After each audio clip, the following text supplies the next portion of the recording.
Mar, our international affairs commentator, Douglas Herbert. Hello to you, Doug. I will.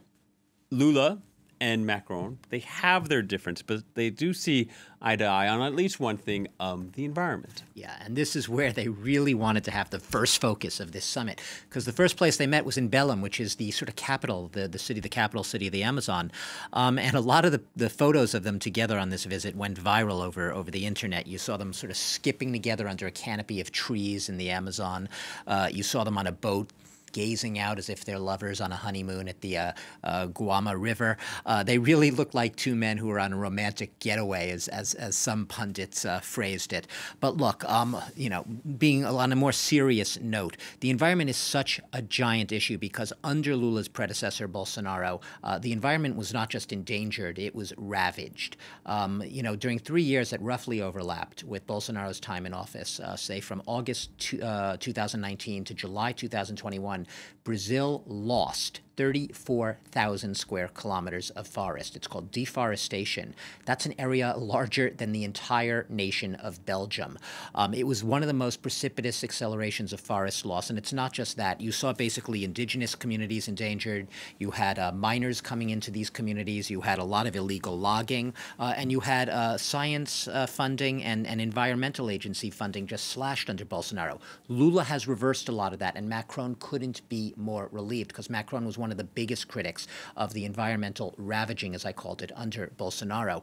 It doesn't mean that everything's been sorted out on the environment because, we have the next COP30 is going to be in Rio next year.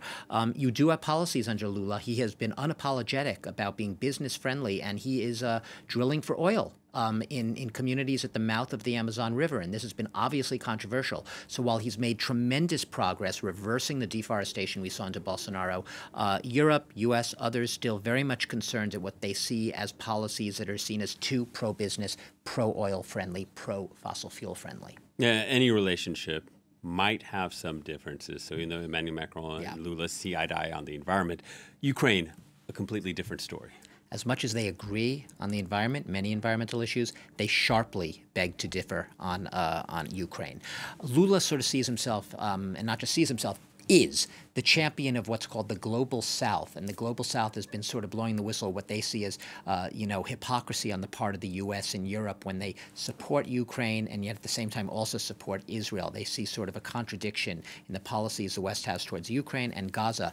Lula has been a very strong and vocal proponent of what he calls a negotiated solution in the war in Ukraine. What does that mean? It means he wants to see Zelensky and Putin sit down and talk peace at a table. The problem with that, as we've reported endlessly for Ukraine, is sitting down with Putin as things stand now essentially means Ukraine capitulating, giving up all of the occupied lands that Russia invaded and occupied and now claims as its own. So that's a non-starter, this so-called negotiated solution, but Lula is very much still pitching for it. Macron has expressed his concerns about that. Brazil's also set, besides the COP30 next year, it's going to be the host of the G20 later this November as well in Rio.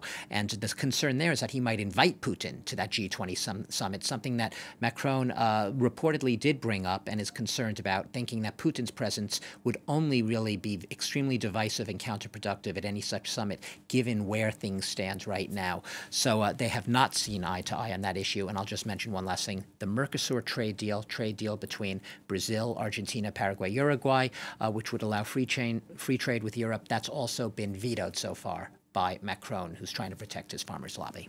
All right, Doug. Thank you very much, Douglas Herbert, our international affairs commentator.